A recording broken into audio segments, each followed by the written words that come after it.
The session today will focus on what we call our intentional design approach here at the Population Council. And what I mean by that is a set of 10 steps that really will guide all of you through your program design, various elements of your program's design and implementation.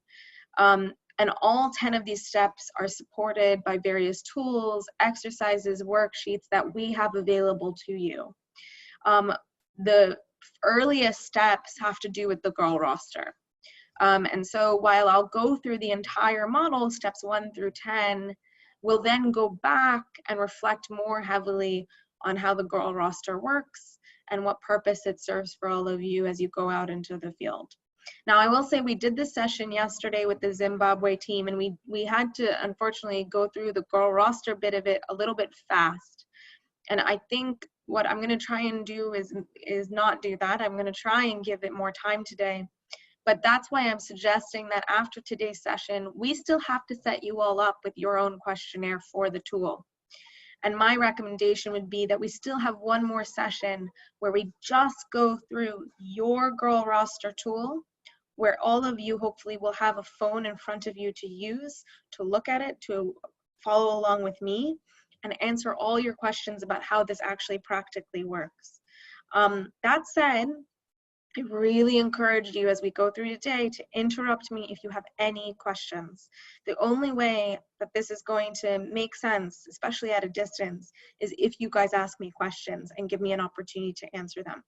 I would much rather be interrupted and be able to address your concerns or your comments than run through all of this and presume that you understood everything I talked about today.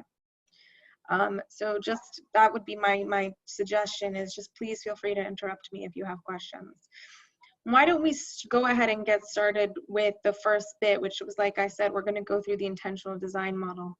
And I'll just apologize in advance. I'm dealing with a bit of a stomach issue today, so I might be snacking on some crackers as we go along, but hopefully it will not be too distracting for you.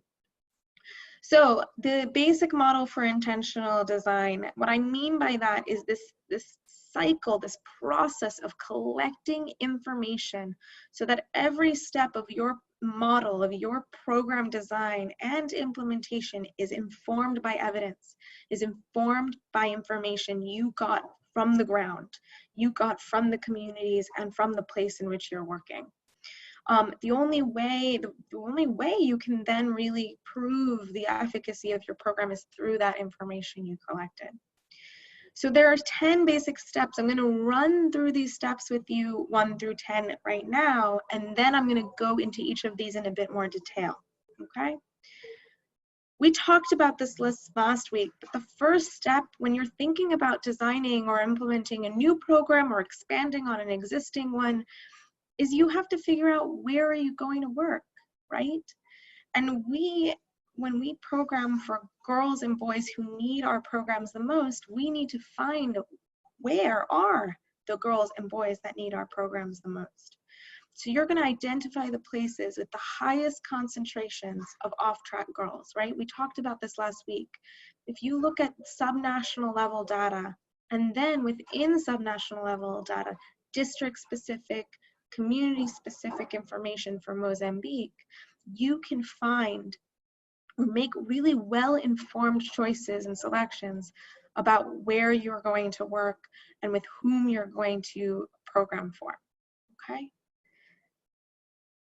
So once you know where you want to work and who the kinds of girls and boys are you're looking to find the most off track, you want to understand the full makeup of who those boys and girls are, the universe, quote unquote. Who are they? How are they being affected by different risk factors? And what does their community look like? So really, what is the world in which they live?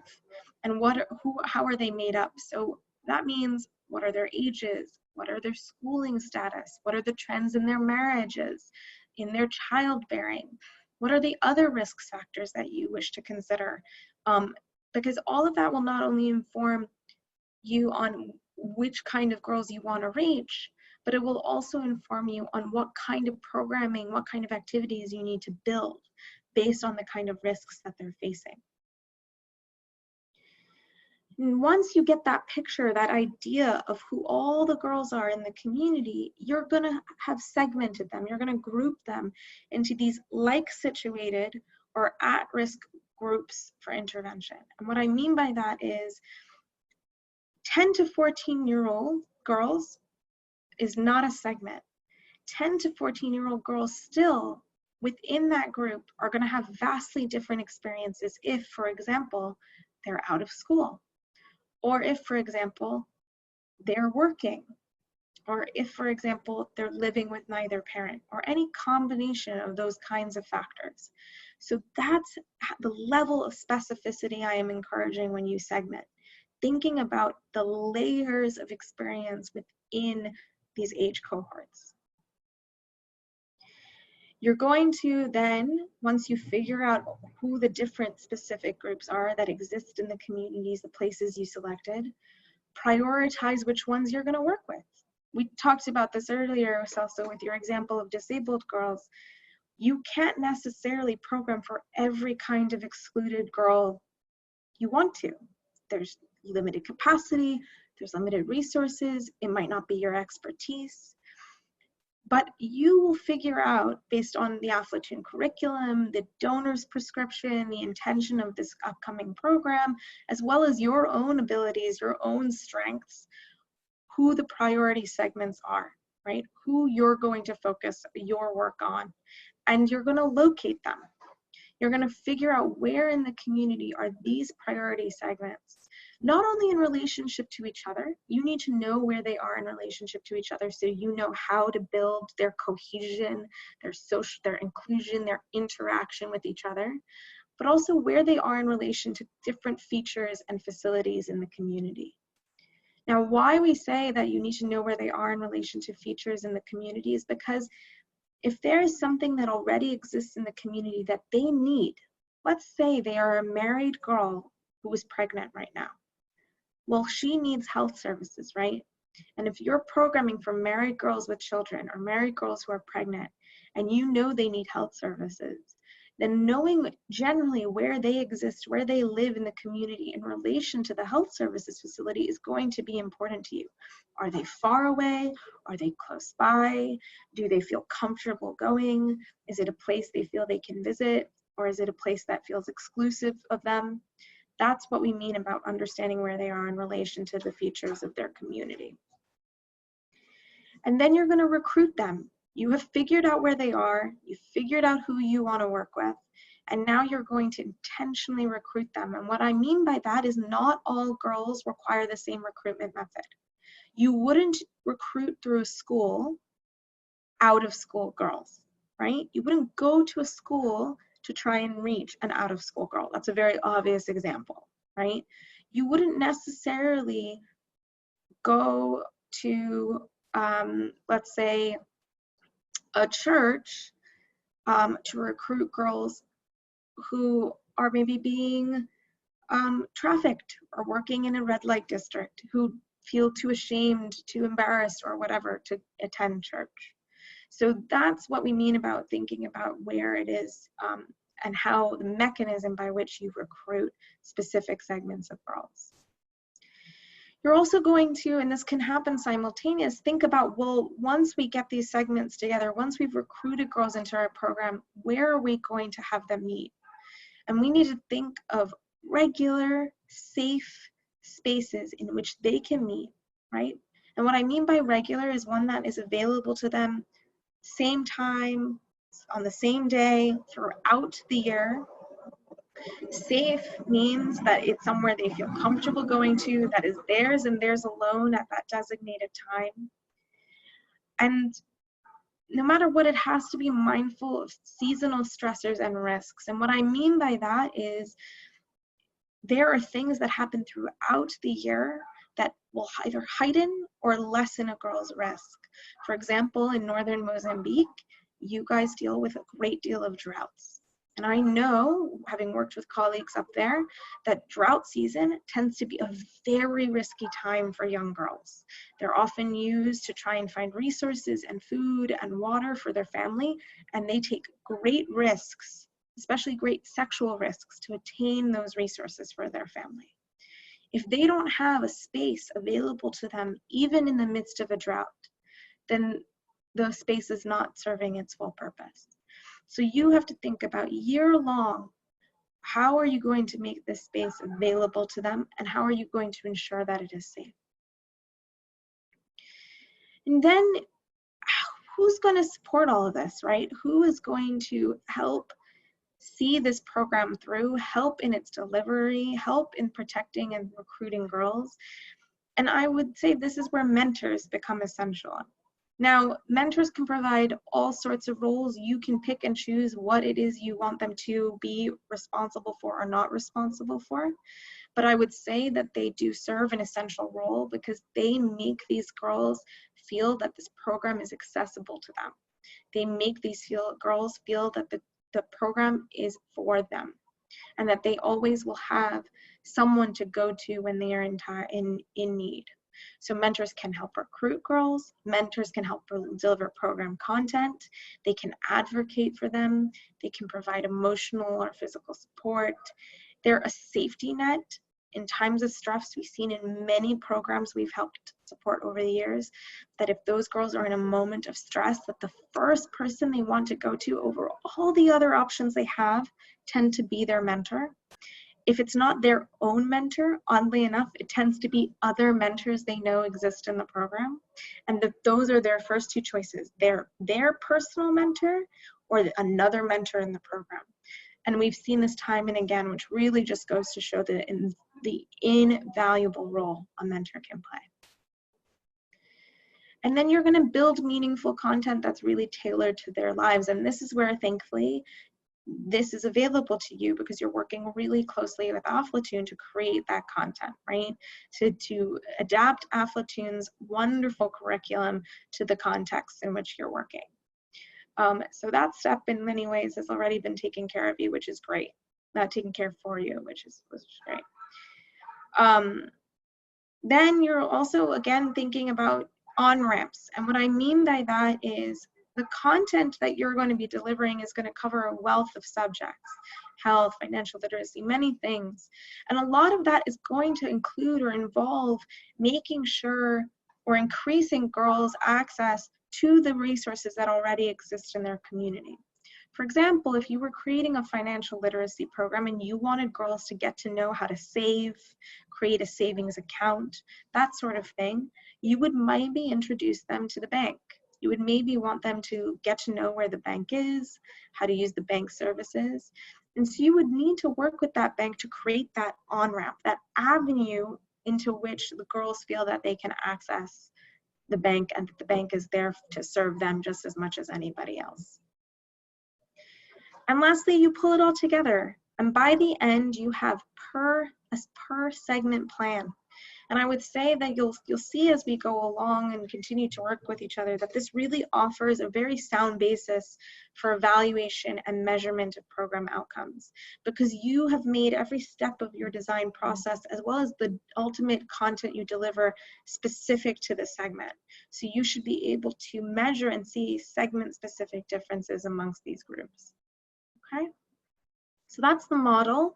I'm now going to just dive a little bit deeper into what I mean by each of these steps. And again, at the end, we'll come back to the steps that pertain to the girl roster, and we'll really run through the girl roster in more detail. So again, to emphasize, that first step was to identify the places with the highest concentrations of off-track girls. And what we mean by that is those girls that are at risk of the worst outcomes at the youngest ages. So I just want to show you an example from Ethiopia. We were working there to do a child marriage program. Specifically, we really wanted to reach girls who were most at risk for child marriage. And the donor that planned this program, that was funding this, had recommended that the staff start in Addis Ababa. And that was for many reasons. It's the capital, it's accessible, child marriage is common there. But the organization, the implementing organization, did what we talked about last week, which is they looked at subnational level data in more detail. And they started to think about, well, is that the best use of our resources to implement in Addis? Is that really where we're going to find a high concentration, a good solid population of girls that we want to reach for something like a child marriage program? And what they ended up finding was that up here in the north, as you can see in the dark red, there were much higher percentages of females who were married by the age of 15. And so they knew if that trend continued, that the kinds of girls they needed to reach, which were the ones at most risk for it, for child marriage, needed to really be found there. And once they were in this area, they actually then narrowed it down. They looked a little bit deeper into the region, and ultimately they chose Amhara, where girls were being married by age 15, where the percentage reached 42, which was pretty high. And they were able, as a result, to negotiate with the donor to actually redirect their time and their resources over here. And that's really what I mean, looking at your data to kind of make those selections. So let's just take an example. If you knew, for instance, that you, amongst the data you want to focus on, you want to focus on school dropout. That's something you're concerned about. And so you start by looking at the subnational level data again. And maybe you look at a stat like this, the percent of girls who have not completed primary school. Now this is only one data point, right? You might look at others. You might also want to double check child marriage rates, access to electricity, food insecurity, all sorts of things. But just based on this chart alone, this map alone, I want to know from you, where do you think you would prioritize your resources if you could, based on the rates of girls who are dropping out of school, out of primary school? Which place would you select to work?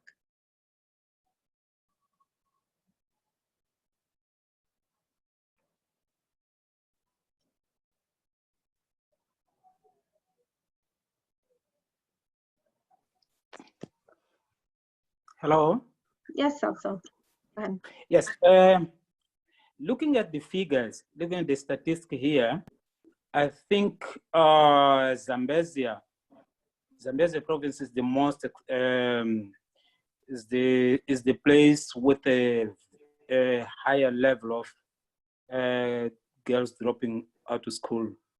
Absolutely, that's right. So, and by the way, I will, just as a tip to all of you for the future, you'll find one of the reasons I love these maps that Girl Move Foundation did is because the color gets worse the higher the number goes, right? The color gets darker the higher the number goes. And I would recommend, instead of when creating maps that are like 5 different colors, the next time you have to demonstrate some data point, just deepen the color, because that will really show the gradation, the scale at which things get worse, right? So the lightest is the mildest, is the lowest numbers, and it just gets darker and darker as it gets to Zambezia. So absolutely, Zambezia is definitely the highest in terms of school incompletion.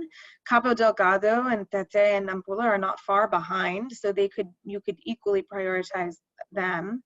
But just on this piece of information alone, you're absolutely right, Celso, that Zambezia would be certainly a place you might want to focus, especially if school completion is something you're concerned about. Flavio, did you have something to add?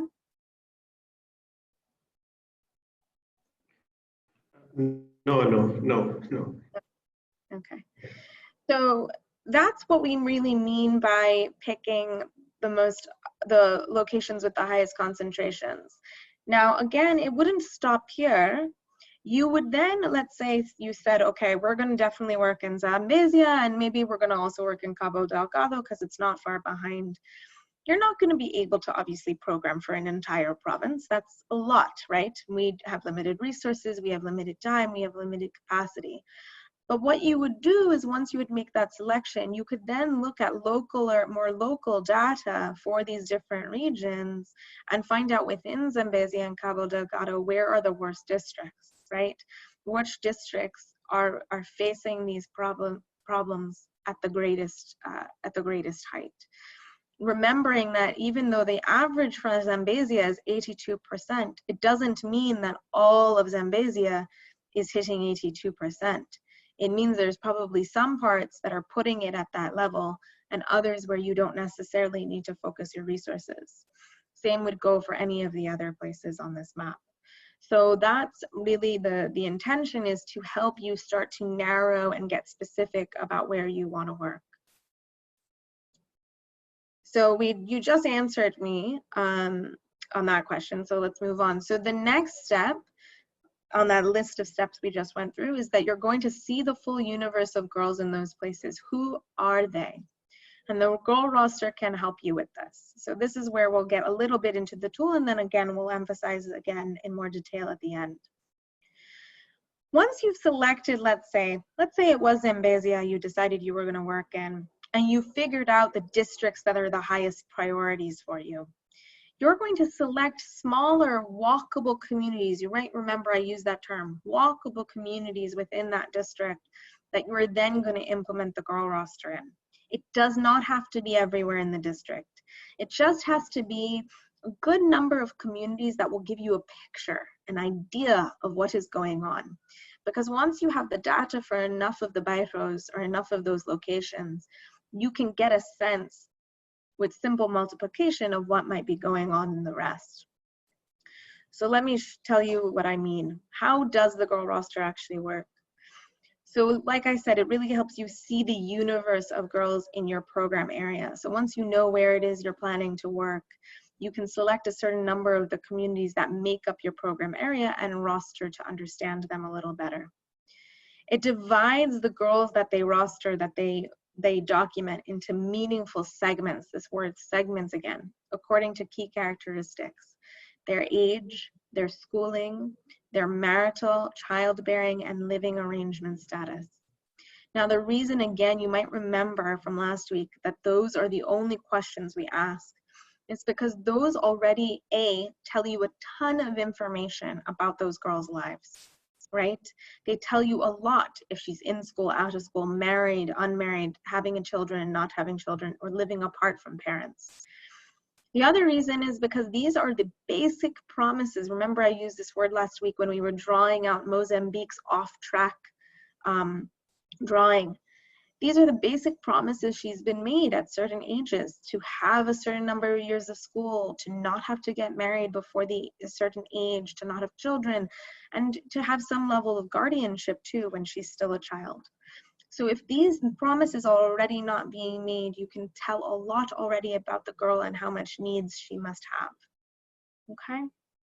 And it really is a rapid response tool to avoid the loss of key populations. And what I mean by that is, for example, we worked with a partner who was setting up school-based programs only, which again, in some circumstances, makes the most sense. Now, they happen to have the capacity and the ability to serve other populations as well, but they were under the assumption that the community that they were working in was mostly made up of girls who were in school. And so they used the girl roster to just double check, see who the girls were in the community, and they realized there were actually an astounding number of girls who were out of school, more than the number of girls they thought were in school. And so they were losing out on a key population of out of school girls as a result of focusing on only implementing a school-based program, okay? So that's just an example of what I mean. So what is it? This goes to Flavia's question from earlier and a little bit about how it works. So it's a brief questionnaire administered by Android phones or tablets, very important, by program staff, mentors, community facilitators. It can be a lot of different groups of people, and we can talk about who makes the most sense for you all, using non-sensitive questions in 7 to 10 minutes, okay? So it's fairly rapid. It's fairly easy to use. The length of time it takes per household will only vary depending on how many girls and boys live there, because the more boys and girls that live there, the more you're going to have to ask the same questions about them over and over again. It's user-friendly. It's very easy to implement. It takes about 4 to 5 days to complete, but that really depends on the vastness of the area you selected, the number of households you're rostering, the number of phones you have available to you, the number of staff, a whole slew of things. It's a bit of a balancing act in order to create a very quick process, but in general, it is a very easy and fast tool to use. And most importantly, I would emphasize it's a programming tool, not a research tool. You're going to hear me talk a lot about how you're going to talk to a respondent, they're going to answer questions, it's a survey, you're entering it on the phone, and all of that might imply to you, this is research. That sounds like research to me. You're collecting data. But the reality is that you're not double checking or verifying the information. You're just trying to get a picture, an idea, a very strong idea of who makes up the community. The other thing is you're not directly speaking to the girls. You're not inquiring to a girl, how old are you? Are you married? Do you have children? You're asking the female head of the home or the female who knows the most about the people who live there, can you tell me about the girls? This is what I want to know. And in that way, it's not research, it's a programming tool. And the other reason I say a programming tool is because the information you collect is actionable. You can make active program decisions based on that information alone. It also, and I spoke with Livia about this extensively because she will be your M&E support from Aflatoon on this project, it can give you the basis for then the kinds of questions you want to ask in the survey, in the baseline questionnaires you do create. So even though it's a program tool, it can support your research as well. So if you can imagine that this green circle was a home, or sorry, a community, and there's a bunch of houses in it, and you know there's a bunch of people who live there, but you don't know who they are, that's what the roster is really going to tell you, is who are each of these kinds of people by their age, by their schooling, by their marital status, by their childbearing, and by their living arrangement. Are they living with parents or not? And in your case, they're specifically going to tell you those things about the boys and about the girls.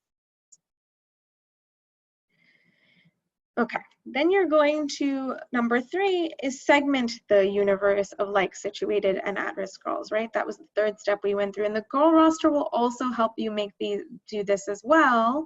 We'll automatically segment it for you so that you can make the ultimate selections about who you're going to work with.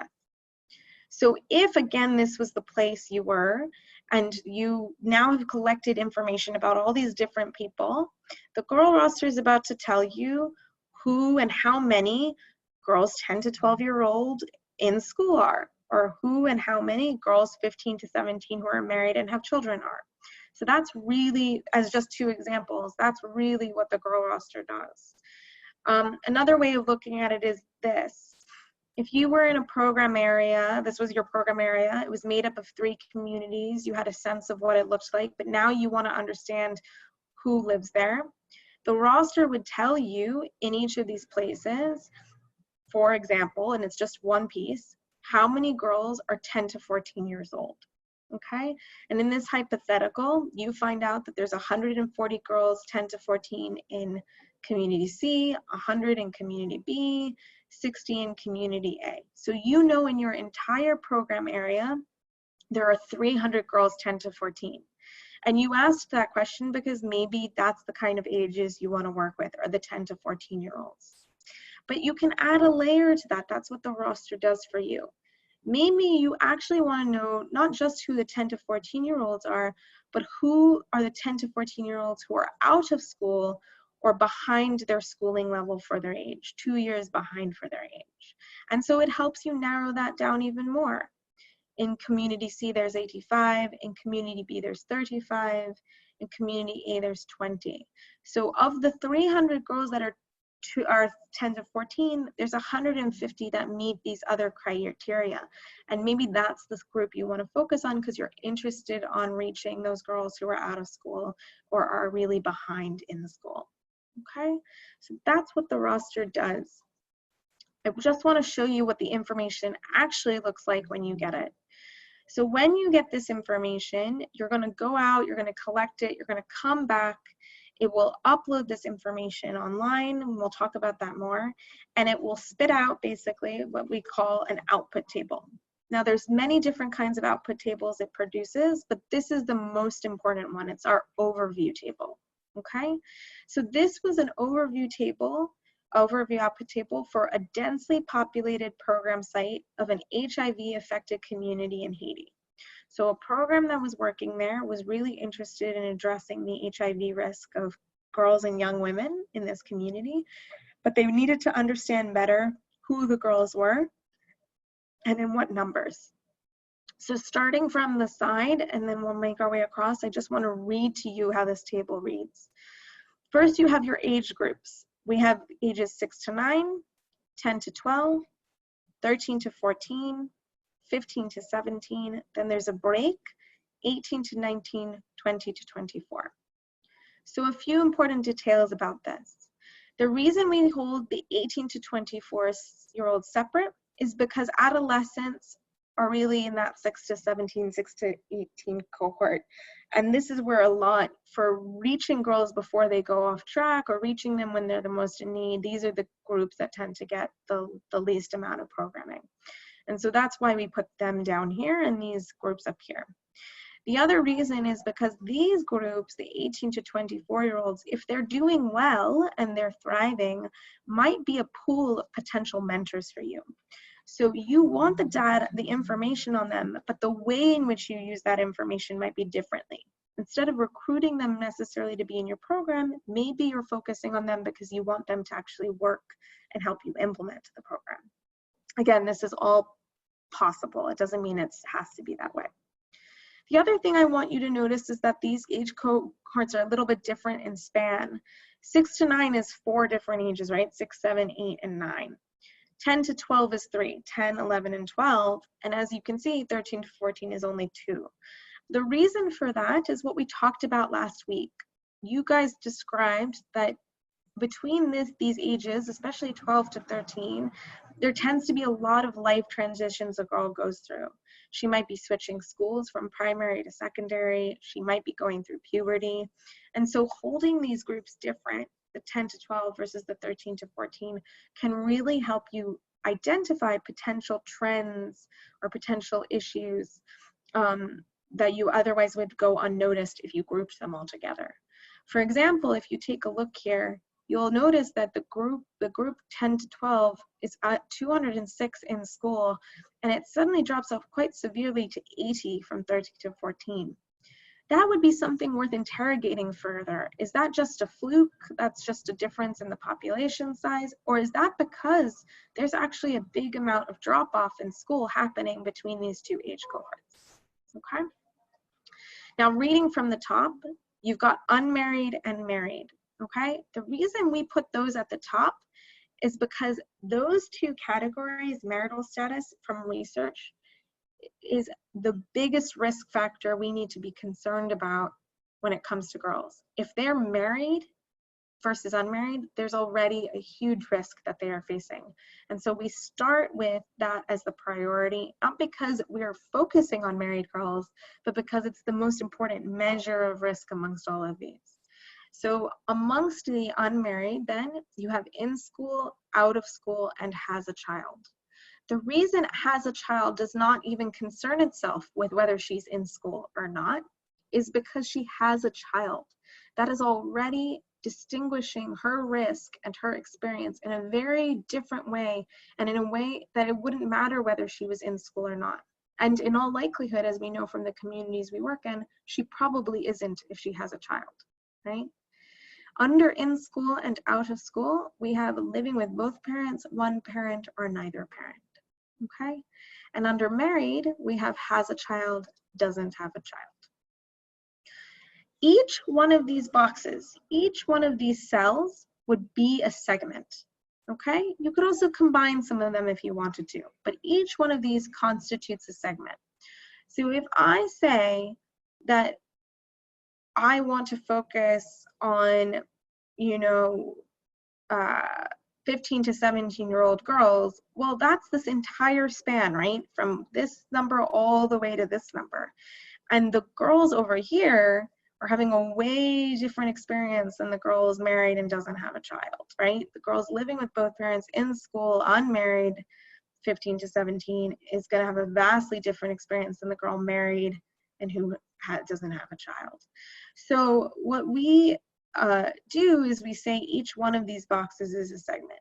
A 13 to 14-year-old living with both parents out of school is a segment, just as much as a girl 20 to 24 who has a child and is married is a segment.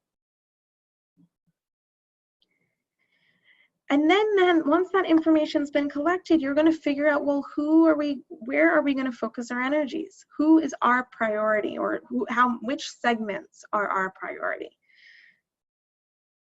So what I want to do is a little bit of an experiment. I'm going to give you that table again, but I'm going to give it to you in the context of your place, Mozambique. I want you to, just for the next 5 minutes or so, review that table and the type of community it represents, okay? And you'll see that at the top. We'll go through it again. Based on the numbers you see, based on the community you know you're working in, and based on what your priorities are, what your organization's priorities are, who are the girls you would select to work with? What are the segments you would want to work with? And when you pick them, I want to hear from you, why did you pick them? And what do you think their risk factors are? What do you think they're at risk for? So again, to emphasize, you're going to take a look at this table. It's now an HIV-affected bairro in Mozambique, okay? It has a total population of girls of 1,000, sorry, I can't even see it, 1,846. Okay, you're going to look at each of these boxes and tell me, after some reflection, I'll give you a few minutes, which one of these segments would you pick to work with and why? Okay, and what kind of risks do you think that they're facing? Again, they're in an HIV-affected bairro in Mozambique. You know a little bit about maybe what their experiences are. You also know your own experience and what you guys are good at doing. So who would you pick to work with? I'm going to put myself on mute for a little bit while you make those decisions. I'll give you a couple minutes to go through this, and then we'll talk about what you guys chose. And you can do this individually since none of us are in the same room, unfortunately.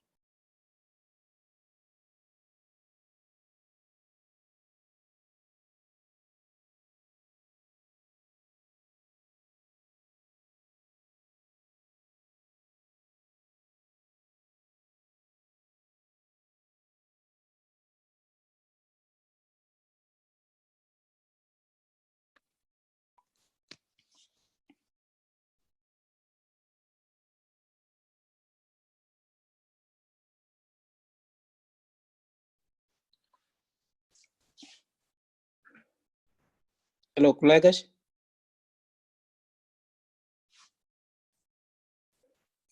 Sorry, I'm trying to talk with my colleagues. Just make sure that we understood the question. Sure. Yes. Does everyone understand what I'm asking? Yeah. I want to reach my colleagues. I don't know if the colegas. Sim. Sim. Eu queria. Não, só queria ter certeza que todos nós percebemos o exercício que vamos fazer. Portanto, a ideia é de olhar para a tabela, esta tabela, e vermos quais são, quer dizer, qual é o grupo de pessoas com quem nós poderíamos escolher trabalhar com ele e por quê? Quais são os riscos associados a isso? Porque aqui temos um total de 1.846 raparigas. Então, divididas em diferentes categorias. Existem, na verdade, duas categorias. Uma das que estão dentro da escola e outras, quer dizer, algumas que são casadas, outras não, estão dentro da escola, outras que não estão dentro da escola. Então, aqui é mesmo para tentarmos... ela estava a dizer, podemos fazer individualmente ou podemos, se quiser... Bem, estou aqui já a introduzir TPC que não... Mas eu estava a dizer que cada um podia fazer individualmente, mas a ideia é essa de tentarmos olhar para este quadro e vermos qual é o grupo de pessoas, de raparigas que nós preferiríamos trabalhar com elas e por quê. em termos de riscos e em termos de algo mais associado a isso. Bem, já que introduziu o Celso, talvez pudéssemos aproveitar e fazer em conjunto, né? Estamos a falar em português? Sim. Sim. E o Celso pode depois dar o feedback, ou algum colega pode dar feedback. A Carolina vai fazer isso. Senhor Celso.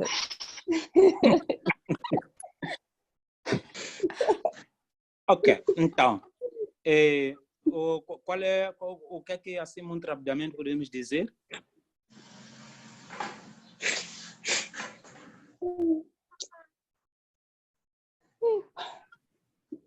Eu não sei, mas porque agora, por exemplo, para olhar ou pegar um pouco na experiência do próprio programa Flatum que estamos agora a trabalhar, a experiência que temos trabalhar, por exemplo, com raparigas que estão na escola. Então, dessas raparigas que estão na escola, tem lá, a maior parte é um grupo de meninas que ainda não se casou. Entretanto, às vezes, tem lá raparigas da escola, mas que ao mesmo tempo estão em situação de casamento prematuro, por exemplo. Então, de alguma forma, estando na escola, pode ser que tenhamos um grupo de raparigas que não estão envolvidas em casamento, mas também temos algum grupo de meninas que podem estar envolvidas nos casamentos. Esse é um ponto.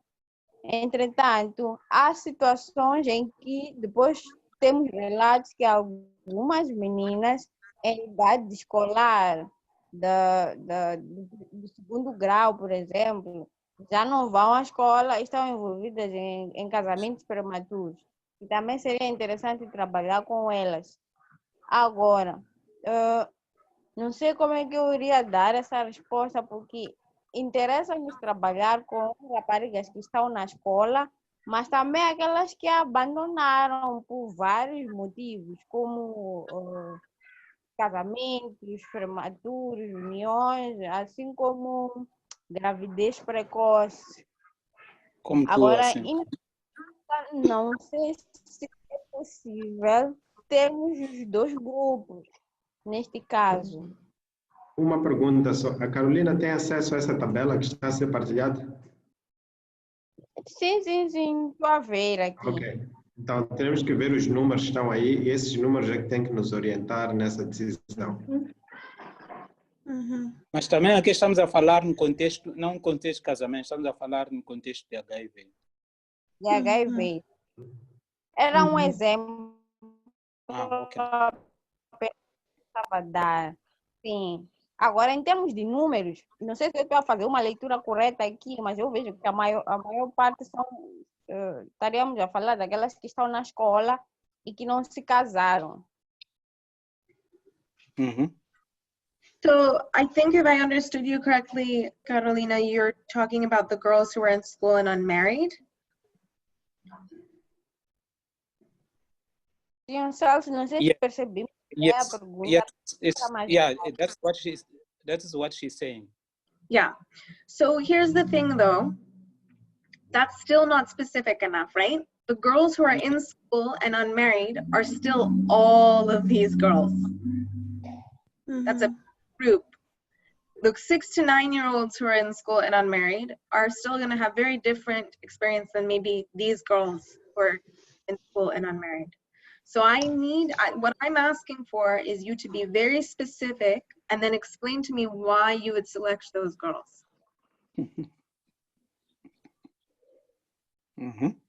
So I'll give you an example for me. And Celso, if this needs to be translated, please let me know. But I look at this and I think, for example, that there's a very high number of girls who are, or high for this community anyway, girls who are married and are under the age of 17, right? So I would be really interested in looking at that group.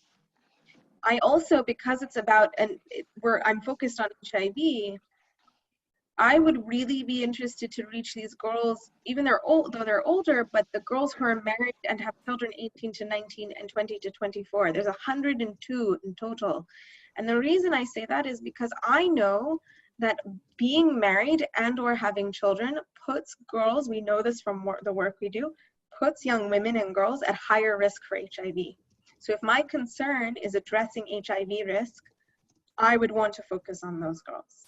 So that's what I want you guys to do, is tell me if you're gonna choose one of the groups over here, be specific. I want a specific age cohort, and I want to understand why. Why those girls?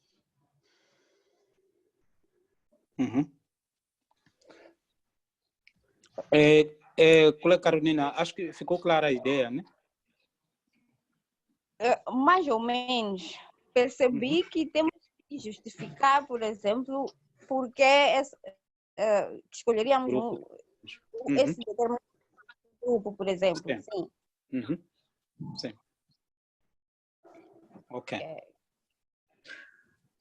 Então, qual é que seria a nossa escolha?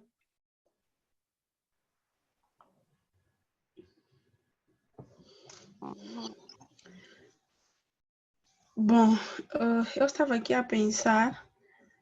Primeiro, eu acho que iria pelo grupo que está na escola. O grupo que está na escola, porque, primeiro pelos números, né? Como a Carolina estava a explicar um pouco, às vezes é um pouco mais fácil atingir as crianças via escola ou via estarem associadas a alguma outra instituição. Primeiro, por causa disso. Segundo, porque por meio desse número que é maior, talvez facilmente pode-se evitar que essas mesmas crianças venham a cair em situações não desejáveis, seja o caso de gravidezes precoces, casamentos prematuros, vários outros exemplos. É um pouco mais fácil trabalhar com um grupo que está em uma instituição específica, trabalhar nelas e evitar que elas caiam em situações indesejáveis, do que encontrar outro grupo de crianças assim ao nível do campo, ao nível das suas famílias e reverter a situação. Sim, então, aqui há um ponto de partida. Qual é o grupo? Portanto, o grupo que está nas escolas. Sim, mas tem muito. Tem living with both parents. Living with both parents. Okay, so I'm going to interject here. So you're interested in the girls who are in school and living with both parents. Let me ask you.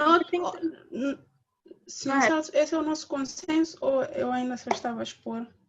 Não, mas pode explicar qual é a razão, por que eu escolhe isso? Ok. Sophie? Yes. This group, it's not our consensus.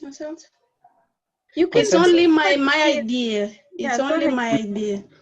I was planning for the colleagues that I will pick the one in school for two reasons.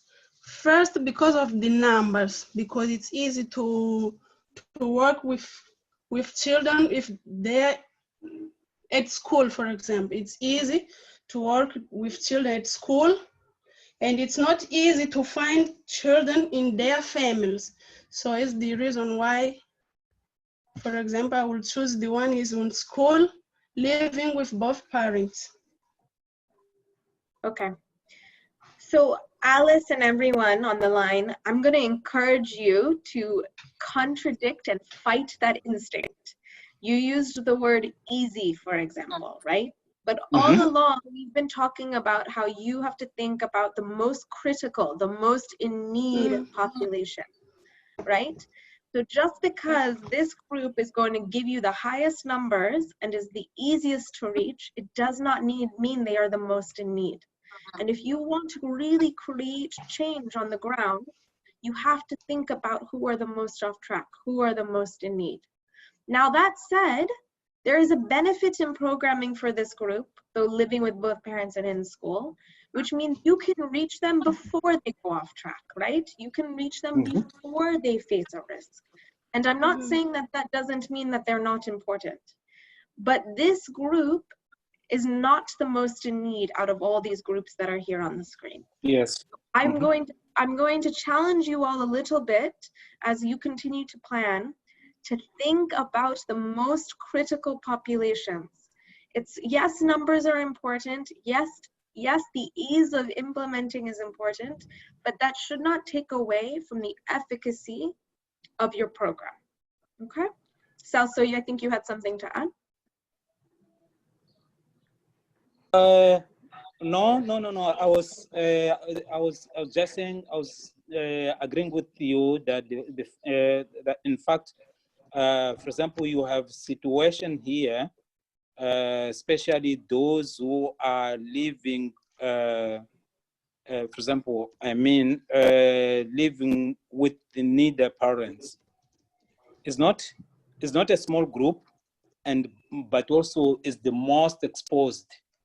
Because of different situation which could lead them to HIV infections and other things. So the issues around vulnerability and other things should be considered. Absolutely. So you're suggesting that it's this group over here, that instead of this one, that this one actually might be a worthwhile group to reach to, because even though they're in school and they're unmarried, that the fact that they're living with neither parent, they have no guardianship, puts them at almost a higher risk than any other population that's in school at those ages. So you're instead of saying, instead of this, maybe you reach this group. I think that's a great point, because especially if you were concerned about HIV, let's say, or you're concerned about child marriage, the fact that they have no guardianship might heighten their risk.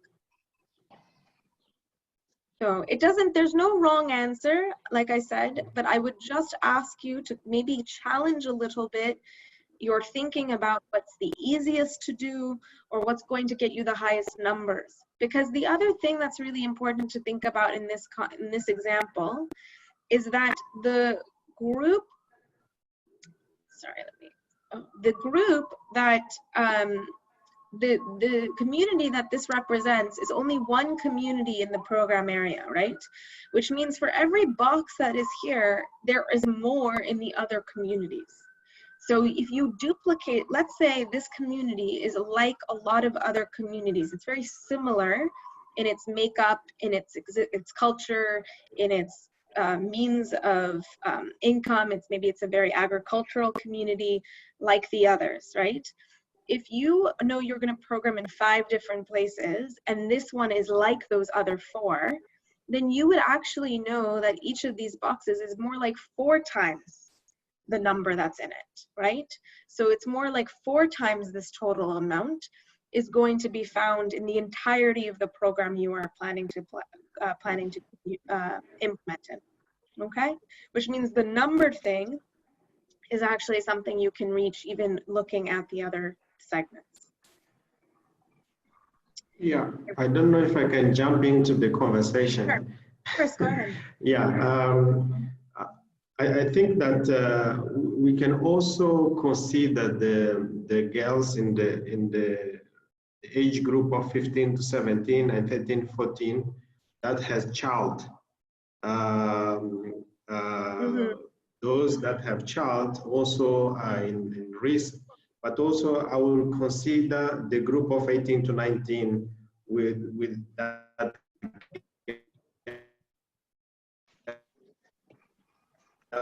who has also children here to work with them.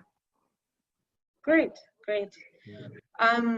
Okay, so let's move on for now, but thank you all for doing that exercise with me. So we've now gone through steps 1 through 4, basically. And as you can see, numbers 2 and 3 were really about the girl roster, which then helped support you in doing number 4, which you just did. You hypothetically selected what kind of segments you would want to work with if that was an HIV-affected biro in Mozambique. So the next is you're going to intentionally recruit your priority segments of girls. Okay? So let's go back to the groups you just selected. Let's think about maybe Flavio's example of the girls who are in school but living apart from both parents. Sorry, that was Celso's example. And Flavio's example of the girls who are 18 to 19 and are married and have children. Okay, let's take those two examples.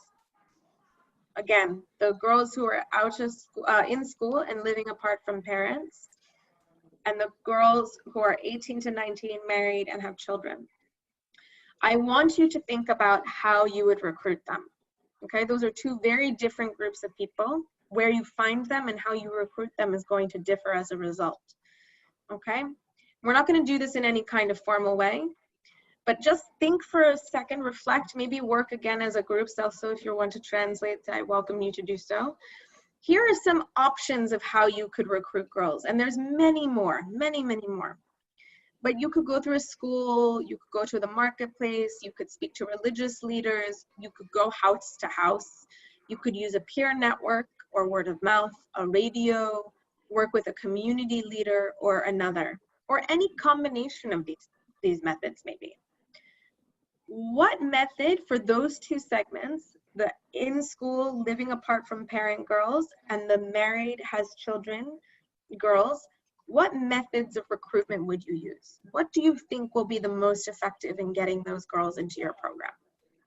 So I'm going to allow you again another several minutes to just talk amongst yourselves or work individually, and then let's discuss.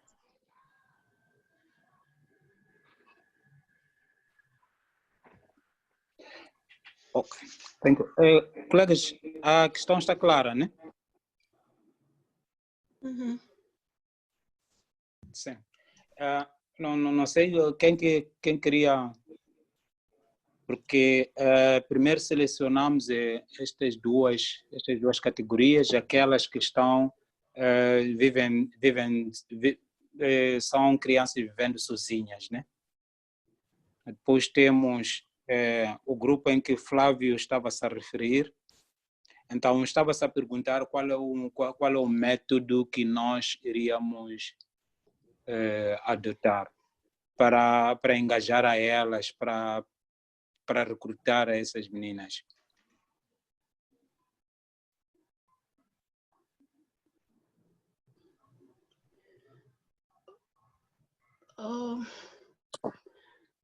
Eu pensei aqui em dois métodos que eu vejo aqui nesse quadro que ela apresentou.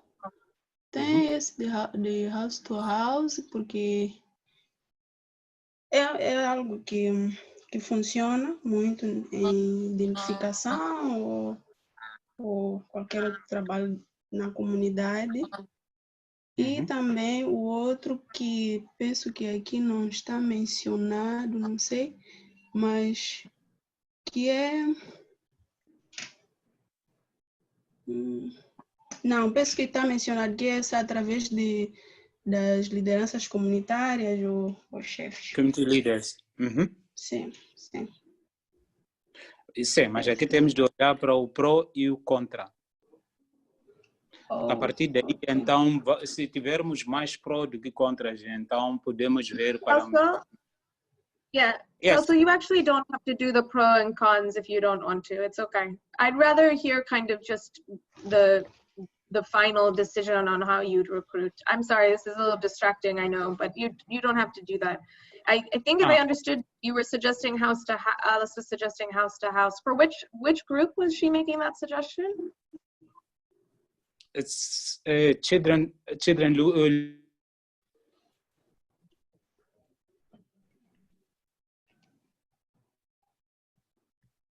Sorry, Celso, I think you got caught off. Hello? Yes, go ahead. Yes. Alice, estava já a falar de crianças que vivem sozinhas, né? Para as crianças que vivem sozinhas, penso que essa estratégia dos líderes. Não percebi? Sim, você pode me lembrar os grupos, para além das crianças que vivem sozinhas, o outro é... Flávio, qual é o seu grupo? Dizias que... É um grupo de 18 a 19 anos com filhos. Ah, ok. Uhum. E 17, 15 a 17 com filhos também. Uhum. So if you're talking about the girls who are married and have children, going house to house makes a lot of sense, right? Because they are likely to be found at home, right? Is there any other place you think you might be able to find them and you could recruit them for the girls who are married and have children? There's another place that they spend a lot of time. Okay, but looking at Mozambican context, the entry point when you do any community programming, you need to go through community leaders. So before you approach the beneficiaries themselves, you definitely need to talk to the leaders, and you are supposed to talk to them. So this talking to the leaders could be one of the priorities. It's a must, and also talking house to house.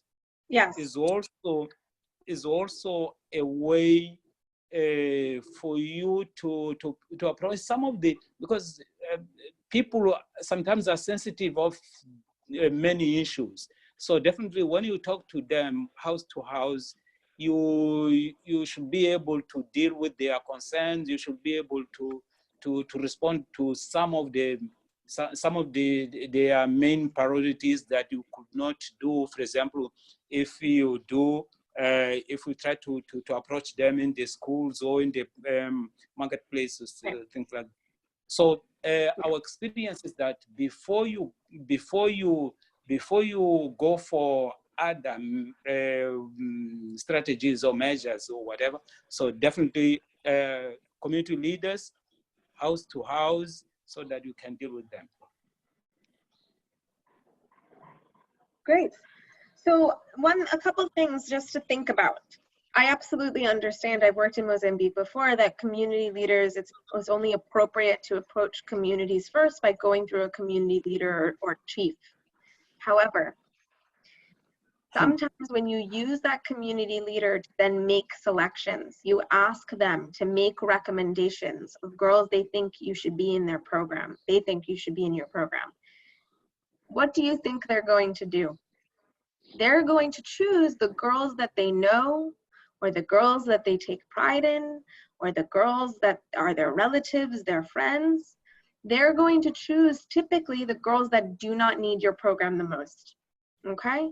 So I would be mindful in working with community leaders that they are not necessarily always the best source unless they are very clear on what you are looking for, to then also recruit those girls. They can help you find an avenue into the community to support you in doing what you need to do, but they can also be a hindrance to you finding the right kind of girls for your program. And you're absolutely right that a house-to-house method, although it takes way more effort and can be way more time-consuming in terms of resources, can allow you an opportunity to talk in a personal way with potential beneficiaries in a way that speaking to them in the marketplace or at school will not. And in general, in our work, we find that yes, house to house is often the best way, but it also tends to be most demanding on our resources.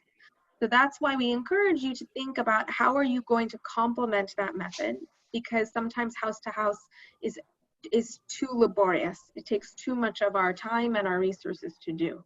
So how do we complement it in a way that gets us the population of girls that we need? So thank you for answering those questions. We've now gone through steps 1 through 5. We're going to go through the others fairly quickly. The next is to think of a space in which you're going to meet those girls, right? In which those girls can meet each other and meet their mentors or meet the program staff, mindful of seasonal stressors and risk scenarios. So what I mean by that is there are some things to consider. their physical and their social access to that space. The different safety considerations you must make, including those seasonal patterns and other sorts of risks. So for example, we see a lot of programs sometimes set up a program based on the school calendar. So they are in session, the program is in session when school is in session, and it is closed when school is closed. However, we know from the work that we all do that girls are sometimes at the worst risk when they are out of school, when school is on holiday. And if they don't have a space access during that time, then we are putting them even at higher risk. So we have to think about these different kinds of patterns in the season and other types of risk scenarios when we set up the spaces that will be available to them, these girl-only spaces, okay? Another example I brought up earlier was how in the north, there's a lot of drought seasons, right? When there's times of scarcity, when there's times of low resources, that is often when girls are most at risk. How will you ensure that this space is available to her, even in times of scarcity, okay? You also have to think about when you will meet. You have to be thoughtful to her schedule and her availability, right? And also the burdens she bears. For example, a girl who's married and has children is not always going to be the most available because she has to take care of her family. So how will you set up this space and time the meetings in a way that works for her? And this is often where I encourage that you actually consult the girls themselves. Ask them what works for them. They will tell you, oh, we are good to meet on Saturdays at 3 p.m. That works for all of us. They can work with you to figure that out. You also have to think about how long you will meet with them per session. Can you have them for an hour? Are they available for 2? And what the dosage will be. And what I mean by that is this program going to last for 3 months, 6 months, a year? Typically, we recommend in our work a year-long program to really make a difference. That is something you'll be working very closely with Aflatoon to figure out. And you have to get creative about the spaces you use, right? So there might be community centers that you can ask for the room for an hour on specific days and negotiate with the leader of that center. Same for youth centers, health centers.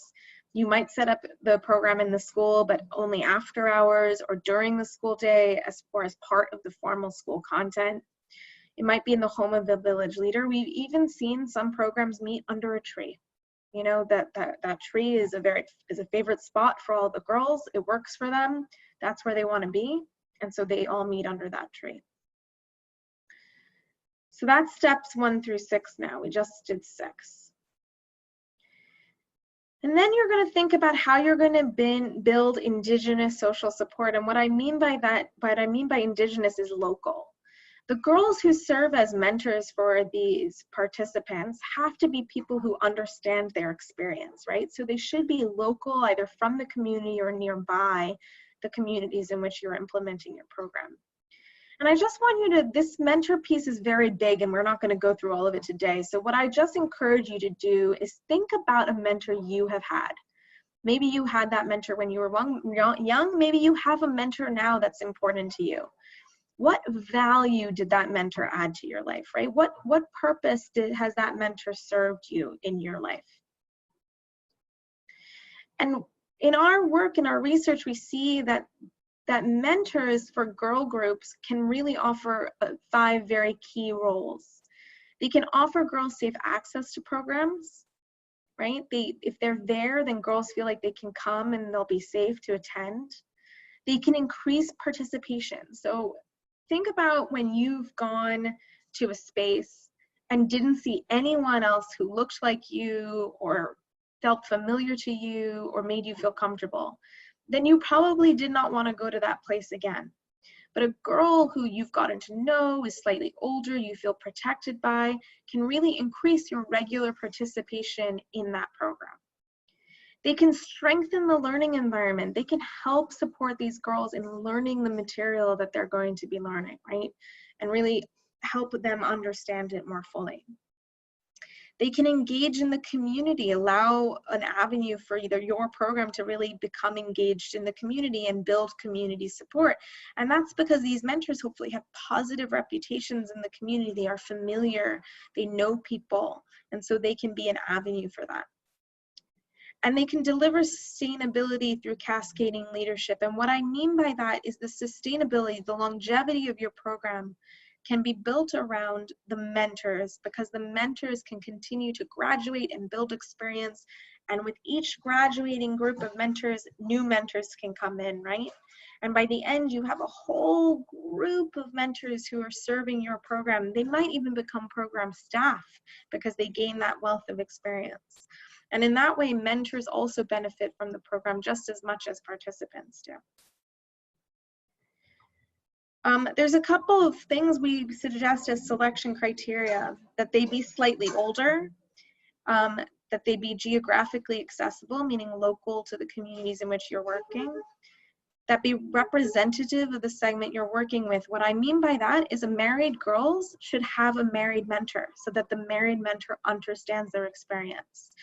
Girls with the children would want a mentor who has a child or has children so they understand what motherhood is like, right? And that these girls have had a healthy transition to adulthood. And what I mean by that is it doesn't mean their life has been perfect. Maybe they did get married as children. Maybe they did have children under the age of 18. But the point is that despite those challenges, despite those risks that they faced, they have come into adulthood in a healthy and positive way, right? That they are good representations of the ability to overcome the risks and the challenges these girl participants might face, so that these girls know that there is a lot possible for them, okay? And I would just quickly say, and we won't go through this today, this is a worksheet we often use, but we would really encourage you to treat this like a job. Be very serious and intentional about the mentors you ask to work on behalf of the program. What are their roles? What are their responsibilities? What are the basic qualifications you're looking for? What kind of additional skills might you want? Be very specific, because the more serious you take the mentorship role, the more serious the mentor will as well, okay? We're gonna skip over this for now, and I'm gonna go to the next step. So now we just did number 7. We're making our way down. Content. So this one I won't go through in too much detail because you're working very closely with Aflatoon on the content that you're creating for these programs. But we really just want to emphasize this idea of assets, thinking about how the content is going to build assets amongst the girls. And what do I mean by an asset? An asset is an either tangible or intangible thing, a skill, a piece of knowledge, an emotion that really helps a girl meet certain positive benchmarks in her life, okay? So for example, knowing not to accept any food or drinks from unknown people, that piece of knowledge is an asset. To know something like that will protect her. Knowing how to secure core food safely in times of scarcity, knowing she doesn't have to trade her body or something unsafely in order to get food, that she knows where she can go and get food safely during scarcity is a skill, therefore is a asset. That she knows where to go in case of an emergency, or that she has someone to go to in case of an emergency is an asset. So this is an important distinction. A health service in a community is not an asset. A girl's access to that health service is an asset, okay? So just because it exists doesn't mean it's the asset. The girl's ability to access it is the asset. So these are just several others. That she knows the difference between wants and needs and the amount that she can save, so that she has financial literacy. That is an asset. That she knows the responsibilities of being a good friend. That can be an asset as well. That she thinks that she has confidence, that she thinks she is as intelligent as most people. Again, that is an asset. And in our work, we've seen that there are some basic things that, especially by the age of 12, girls tend to need. She needs a team, she needs friends, okay? And you're gonna be building that through the spaces that you create for them to meet together. She needs at least 5 friends to socialize with, to bond with, to go to feel she can rely on. She needs that space to meet them both weekly and year-long, right? To meet them on a regular basis and throughout the year, right? She needs something that belongs to her, and it doesn't have to be a space that always is for her, but just a time and a place that, at least for that hour on that day, belongs to girls like her. She needs a slightly older female mentor. She needs personal documentation. This is really important. We work in communities where often they don't have their documents. They don't know a lot about themselves. So even in your program, you might decide, okay, well, we're gonna create a little ID card for her for fun. You know, it's got a picture of her, it has her name. It gives her a sense of self, right? It gives her a sense of her identity to be able to look at something and say, that's me. And often, again, in communities we work, also having documentation gives very much legal access to things. Banks, different rights, health services, so on. But in communities where that doesn't matter, I would say one of the fun things to do for the girls is create that documentation for them so they have something to hold on to that gives them a sense of who they are.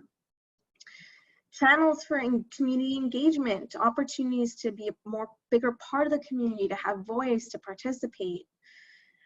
Life skills that are appropriate for their age, such as different things like health information they'll need at different ages, financial literacy that they'll need at different ages, okay? Their ability to write, they'll need that at a certain age. Savings, just even a tiny amount of savings that just belongs to her is really important by the age of 12.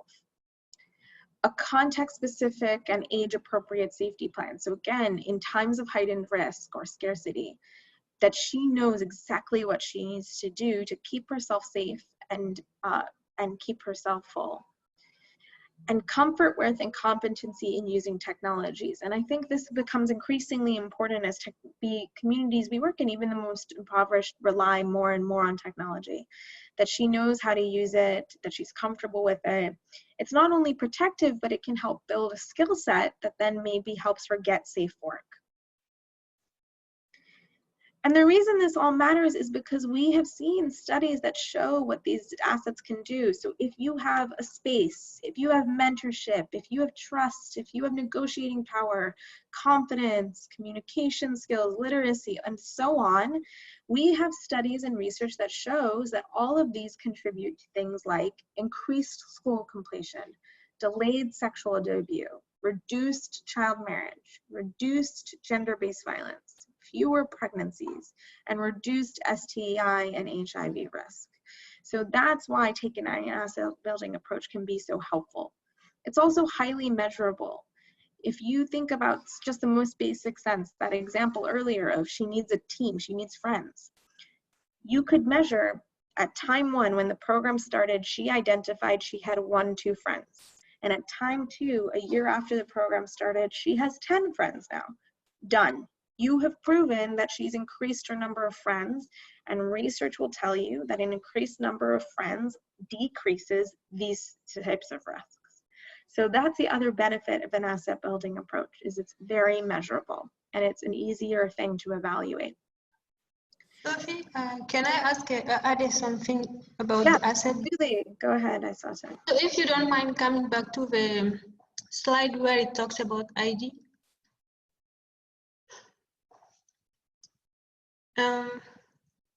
I'm gonna take an example of myself. When I was in high school, I had a library card. I didn't have a national ID yet because I wasn't at the age. And this card, I still hold it because at the time, like you said, it gave me a sense of belonging, a sense that I would access resources I need, like book and stuff like that, which I wouldn't if I hadn't got the card. So this just to notice, to note that how important it is. Even the slightest thing you don't consider as much assets might make a change and a difference in the girl's life. Because in my whole family, I was the only one holding that card. So it was important for me. And also about a circle of friends, at least 5 friends.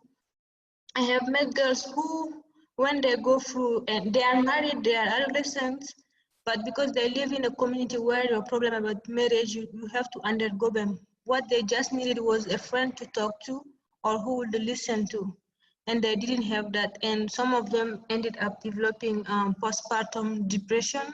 And sorry, I mean PTSD, post-traumatic syndrome disorder. So it would have made a difference if they just had a friend to talk to and exchange, and that would prevent them from being chronically depressed and stuff like that. So that's what I wanted to add about asset building.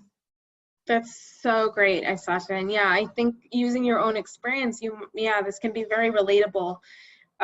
We've worked with a population in South Africa of girls who got little passports, like fake, designed passports for their program. It had their photo. It checked off, sorry, there's a bit of traffic. It checked off every time they completed an activity. So it was for the purposes of the program, but it really made them feel like, this is who I am, this is what I've done, this is what I've accomplished in this program. And it, like you said, it really gives you a sense of yourself and like you belong somewhere, to have even something that's been created for you, even if it's not official national documentation. And the friend example is a great one. I mean, think about what you all would do if you did not have friends, and how therefore important it is for these girls too. And I think there's often a presumption that these girls have friends, but that's not always the case. And they definitely often don't have a place to meet them. And so, especially the most isolated and the most socially excluded. And so that's why, these are really important. So Aisata, thank you so much for those examples. That's great. So I'm gonna go ahead and just again emphasize this one more time. So we talked about this last week, this idea that if she doesn't have what she needs at a certain age, and this goes for boys as well in many cases, that she puts herself at higher risk, or she's at high risk for child marriage, early pregnancy, school dropout, HIV. And so this is what we're really trying to do. We're trying to give her the kinds of things she'll need to safely transition to adulthood.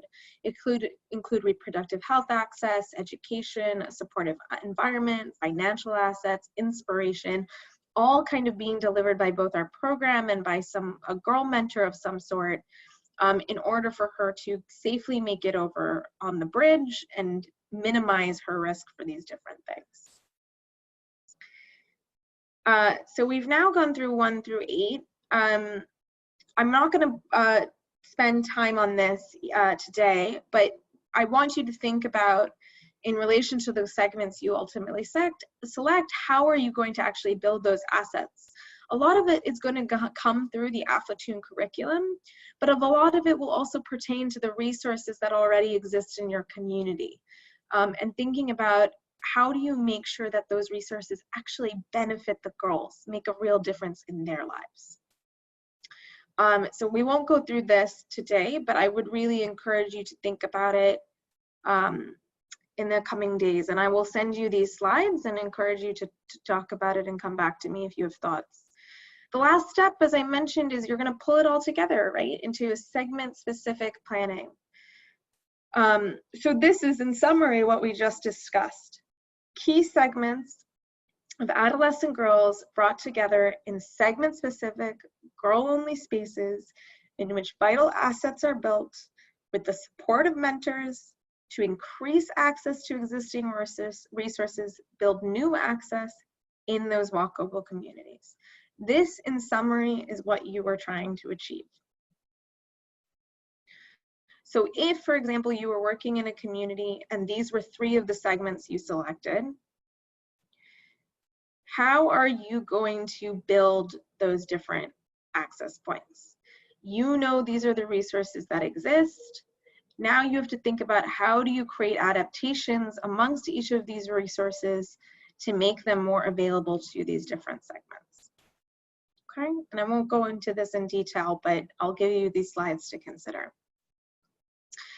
Okay, I'm going to take a pause here and ask, are there any questions that remain on what we just went through before we go through the girl roster more specifically?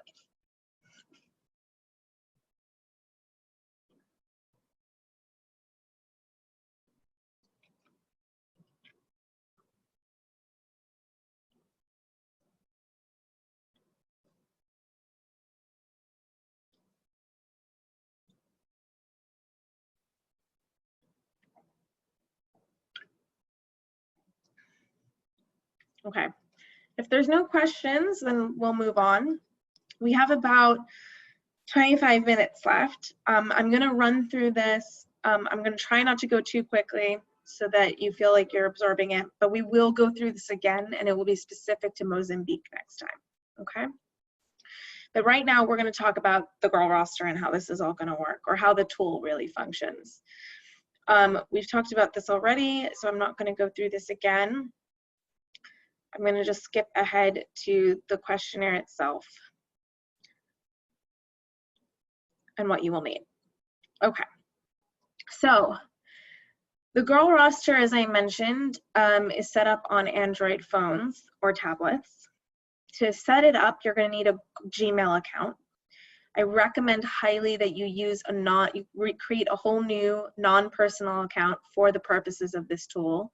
That's so that it's not linked to someone's personal email, and so that it's always accessible to the organization if someone were to leave. And the other reason you need it is because it's going to help you set up everything else, including the phones. So the Gmail account is then used to create an account on ONA. ONA is an online data storage platform created by a team in Kenya. It is where you're going to house your blank questionnaire, and I will set this all up for you. You're welcome to set up the Gmail account, but I typically do that for our partners. I will definitely set up the ONA account for you. It's where you set up the blank questionnaire, and it's where you're going to upload the final completed questionnaires when they're done. You need an Android phone or tablet, version 5.0 or higher. You can do phones or tablets because there's not really a huge difference. The tablets are bigger and they're bulkier, obviously. They might draw more attention in the communities. But I have found, oddly enough, that in a lot of the places you work, the tablets tend to be more affordable. You're not looking for a very advanced version of an Android, so that's why it shouldn't be too expensive. You're not looking for like the latest version, which I think is up to 9.0 or 11.0. You're looking for just a 5.0 or above. You don't need a SIM card. However, we have found that sometimes putting the SIM cards in improves upon the location services of a phone, which you will need to take down GPS coordinates. The disadvantage of SIM cards is that sometimes they can be distracting, because once you put a SIM card in a phone, your phone is fully functional, you can make calls, you can play games, all this kind of stuff. So it can be a little bit distracting, but if you all are professional and not worried about that, then I would recommend just getting a SIM card in case. And you need Wi-Fi, but you only need it for the downloading of the blank questionnaire and the uploading of the completed questionnaires only, which means when you're out in the community implementing the tool, you do not need Wi-Fi, which is another great advantage of the way this works. You're going to use, sorry, I'm going to go back for a second. You're going to download to these Android phones, and I will give you instructions on how to set up the phones and create the settings. But you're going to download an app called ODK Collect. And it's this little icon here. It's a clipboard looking icon. You're going to get it off of Google Play Store, and the app is called ODK Collect. And this is the platform you will use to collect the information. It's again an open data storage platform. You can upload any kind of questionnaire on it, and it allows you to administer that questionnaire, and then it links it, in our case, back to ONA. So we're about to run through the questions themselves. Before I go on, are there any questions so far?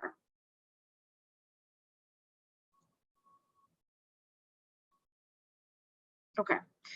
Please feel free to interrupt if anything comes up or you're confused, because this is really the most important part, is what is actually included in a girl roster form. So the girl roster form begins with asking you for a roster ID. What this means is that you'll go out in teams of typically 2, and each of the teams will have been assigned a number, and this is what it's asking for, the number you've been assigned. I recommend that every phone or tablet also have a piece of tape on the back that has that number as well. So every time you go out to implement, you're collecting the same tablet or phone that belonged to you when you went out the first time. So each team gets their phone, and that's always the same phone that they use. It'll ask you what today's date is, and it will automatically typically populate that for you. Then, and this is the most important question that I need to work on with you guys on, is it's going to ask you what your location and your sub-location is. So once you've figured out the district or the bigger kind of area in which you want to roster, you then need to tell me within that district what are the sub-locations, the bairros or the walkable communities you want to roster. Now, I mentioned last week that it's been my experience that sometimes the bairro is still too big. Sometimes the bairro is like huge, it's 5,000 households. That is not a walkable community. A girl is not going to walk from the one end of that community to another in a place that big. So we're going to have to work together to figure out what the walkable community, the sub-locations are in the places you choose to implement the tool in. The benefit of these two questions is it means you can disaggregate the information to a very local level, as well as aggregate the information up if you wanted to, okay? Then you're gonna enter the household number. So you're gonna go home to home and make a count. And you're going to basically, make a count. So what you're gonna do is you're gonna go to, let's say, the first house. That's house number 1. Your team is number 4, so you'll put down 4-1. Let's say you were team 6 and it was the 5th house you were going to, you'll put down 6-5. So household number is not referring to an address, it's just referring to the number house you're at in the long list of houses you're going to. So team house 1, house 2, house 3, house 4, and so on.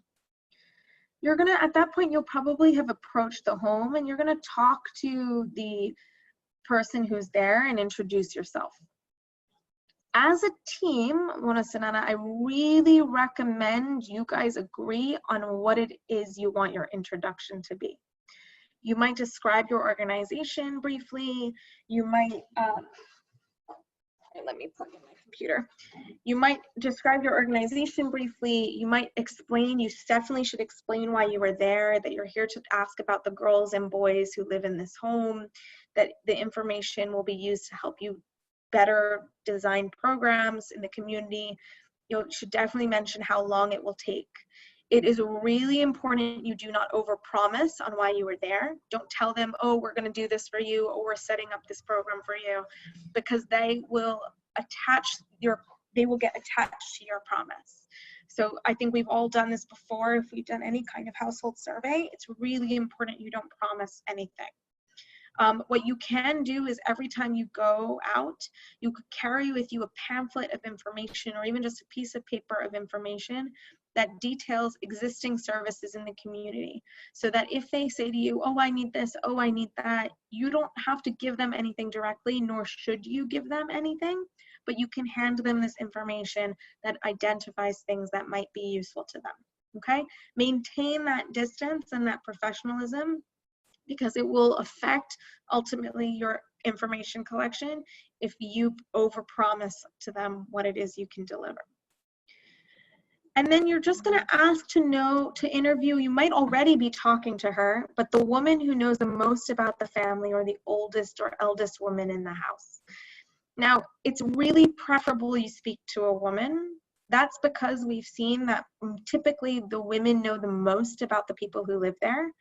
But if they're not available, or if for any reason there's pushback and the man who's standing there says, no, I want to answer these questions, she's not talking to you, that's okay. Then you can talk to the man. There's no need to fight them too much on that. It might turn out that as he starts talking to you, he realizes, I'm going to call my wife, I'm going to call my grandmother, she actually knows more than me. So better to not push too hard or resist too hard, and allow them to kind of do what's most comfortable for them.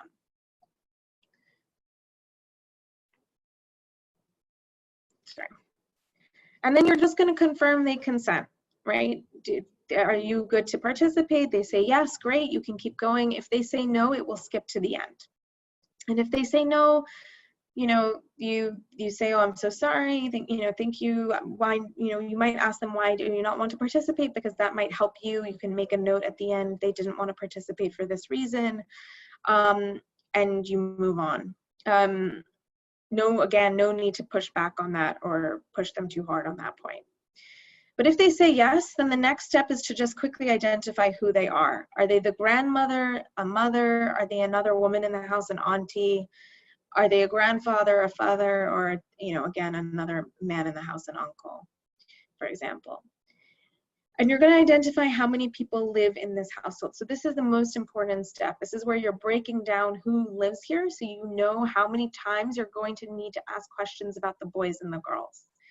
So they've told you in this instance that there's 5 people who live in this home, okay? Now, how many of those people who live here are adults, are 25 and above? And they've told you in this example that 2 of them are, which means in theory, if this is right, there should be 3 people left. So now you've done all the 25 and above. So how about the boys, 24 and below? And they tell you there's 2, okay? Now in your case, that means that the questions about the boys are gonna come up 2 times for those 2 boys. And now you're gonna ask, just to confirm, how many girls are there 24 and below? And they're telling you, thankfully, 1, which means they've counted all 5 people, which is great, okay? So again, the questions for the girls is gonna come up once because there is 1 girl. If for any reason this doesn't add up right, maybe they tell you there's 6 people in the house and then they don't count 6 when they break it down. Then you just have a nice polite conversation. Oh, auntie, I'm sorry, but you said that there's, or madam, you said that there are 6 people in the home, but you only counted 5. Are you missing somebody? Can we just double check? They very rarely are going to get it wrong. If they do and they resist and they're like, no, it's telling you it's 5, I'm telling you it's 5, then all you need to do is swipe back to the other question over here and fix the answer. There's no need to, again, fight them too hard on it. The only reason you're pushing a little bit is because you really want to make sure they didn't miscount the number of boys and girls. So you really don't miss anybody in that part. Okay, so then the questions will come up about both of those populations. The only questions I have to show you today are the ones about the girls. We're going to work together on the questions about the boys. So you say, okay, now I'm going to ask you about that girl that you mentioned that lives in the house. How old is she? And she's going to tell you and you're going to write it out. So in this case, the girl was 15. Has she ever gone to school? Yes. If it says no, she says no, then the next 2 questions get skipped. But if she has gone to school, it's going to ask, is she currently attending school? And if the answer is no, okay. What is the highest level she completed last? So it says here that she was, we saw earlier she was 15. She's not currently in school, and the last grade she completed was P2. Now, again, these schooling levels here are specific to Tanzania, I believe. I will need to get from you, and I will prompt you to give it to me, the custom answers for Mozambique. What are the different schooling levels? Then you're going to ask, does she have any children? Again, yes or no. In this case, the girl said yes. If she says yes, it prompts you to ask how many children she has. She has 1. What is her marital status? Again, we can customize these answers to your context. If you think there is a better way to say this for your context, or there's better choices, we can make it specific to Mozambique. Does her mother or father live here? Okay, neither parent lives here, mother lives here, father lives here, both live here, declined or unable to answer. Okay, so, and by the way, I should just add before I move on that all of this is already available in Portuguese. In fact, when I send you the slides, I'll give you the Portuguese version so you can see what it looks like. We've done the girl roster many, many, many times before in Mozambique, which is beneficial because it means you don't have to spend time with me translating. It also means I probably have the right kind of contextual answer choices, and you don't need to worry about that too much. I think the biggest priority for you will be figuring out where it is you're going to actually implement the tool. Then you can ask additional questions about program participation. Now, these are the only kinds of questions we normally add. The benefit of asking these questions is you might learn something new about your level of coverage. For example, if you're going to a community you've worked in before and you're not entirely sure how many girls you've ever reached, you might ask, has she ever participated in a Wona Sanana program, and list out those choices here. Okay, you might also just want to know about the general coverage in that area. Are there other organizations there? Has she been touched or reached by any kind of activity? And ask a broader, has she ever participated in programs from other organizations? Yes, no, again, refuses to answer. And the benefit of this is it really gives you a sense of your coverage and really the need. If you are going to a community you've worked in before and you want to know, well, how many girls did we reach in these different groups back when we implemented the program? Well, now you know. If you want to know just, has she been affected or impacted, hopefully, by any kind of program? Now you know. So those are typically the kinds of questions we add. For the purposes of Aflatoon and the program you're about to set up, they might not be the most helpful, but they might be helpful to you as an organization, which is why I encourage you to think about adding those questions. And then without asking further questions, you kind of make note of anything you observed, anything else you heard that concerns you. You can skip this question if you want, and you just are going to say thank you and say your goodbyes and move on. Observations can include anything. They have a tin roof, not a thatch roof. I saw signs of abuse. I think one person wasn't counted. Whatever it might be, you can make all those notes here. You're gonna start to head out. You might already be outside. Typically, we tend to have these conversations outside the home. But you're going to make sure you're outside and under the sky no matter what, and you're going to record the GPS location. It's going to start loading. You'll see numbers start to appear here. You're going to hit record location one more time, and then you'll have it. This does not always work. Location services is not the strongest depending on where you are, and that often has to do with how rural, how distant it is from electricity, from the grid, so to speak. But it will work in most circumstances, especially if you set up the phones the right way. If it's not working for you, move on. All you have to do is hit cancel and keep going. You don't have to spend 10 minutes just standing outside that home waiting for it to work. The benefit of it when it does work is that you'll then be able to create maps at the end that show you where specific segments live. So for example, if you wanted to know where all the 10 to 14-year-old girls are, like I showed you earlier in those visuals, you would be able to know that. And again, you can do this as you're moving on to the next house. You can observe, make note of any other issues you observed, adolescent pregnancy, disability, illness, a child-headed home. Maybe you went to the house and the only person who was there to speak to you and the person who ran that home was very young, and you're going to want to make note of that. And then again, it offers you one more time to make any notes you want to make, and then you save the form and you exit, and that's it. It's a very conversational tool. The more and more you get used to it, the more the questions will immediately come to you, and you'll almost be dialoguing with them, not really surveying them, but just having a conversation. Sometimes you'll find that as you're speaking to them, they'll naturally answer these questions before they knew you were about to ask them, and you'll kind of just get used to entering the information as you go along. It does take some practice, which is why I encourage that after the first day you go out, you come back and you ask me any questions you all might have about and tell me about how it all went. But it's a really fast questionnaire. The only reason it might have felt long just now is because I was going through each of these in detail. But when you practice I would practice both with each other and then go out and do it for one day in one community, and then come back and we talk about it and we see how it went. So I'm going to end there for now because it's nearly 10:30, and just ask if there's any questions or comments. And just a reminder that we're going to go through that all over again, but with the Mozambique specific, your specific questionnaire in Portuguese to make sure it's all really understood. And I'll also go through a bunch of other nuances and details that you'll need on the day. But are there any questions for now in these last few minutes we have left?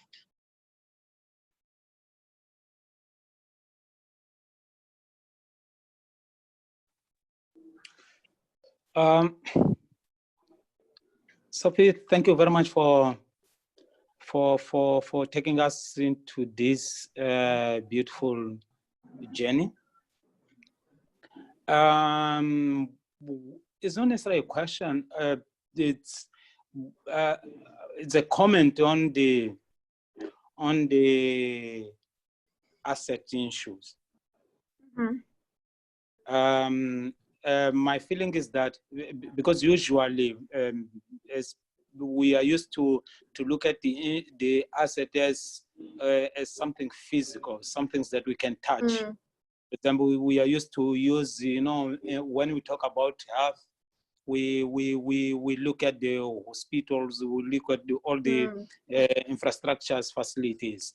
But from your explanation, it takes us beyond that. It wants us to go further than that, and here's where comes my question is that because it could be relative, it could depend on the person, for example. Absolutely. Yeah, but if we consider that we will work with you know, hopefully a huge number of people, how are we creating consensus around asset that we can use as our focus? That's such a good question. So if you're working with different populations or different segments, how do you know what they consider or what they need to be their assets? Like, what are the things you're going to build for them? That's such a good question. That is something you can do. That is something you can do with them. We have an exercise called the asset exercise. It's part of our building assets toolkit. I will send you a link so you can read about it more. Oh, that's wonderful. Actually asks them to tell you what do they need and at what ages.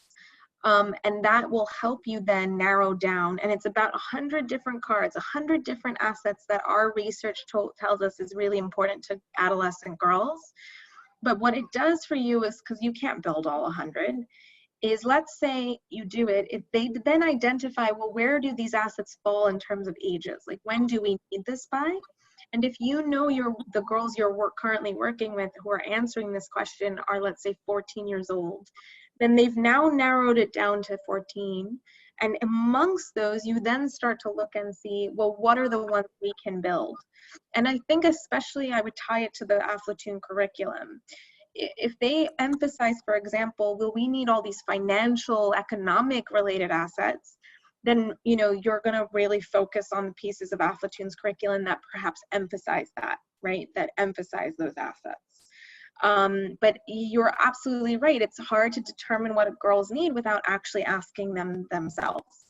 And you're also right that not all girls are going to need the same things. Married girls who have children, their priorities are going to be completely different than the 10 to 14-year-olds who are at risk for HIV, let's say. And that's where you really have to work closely with those girls and with the data to figure out kind of what's the most important thing, or what are the most important things and what you'll focus on. You can't build every asset, but you can definitely prioritize what's important. Mm-hmm. Great question. Great question. Any other questions or comments before we wrap up? Yes, I have a question. Yeah. During the data collection at the bureau at the neighborhood, do we consider to collect information in all households, or we work with samples? Great question.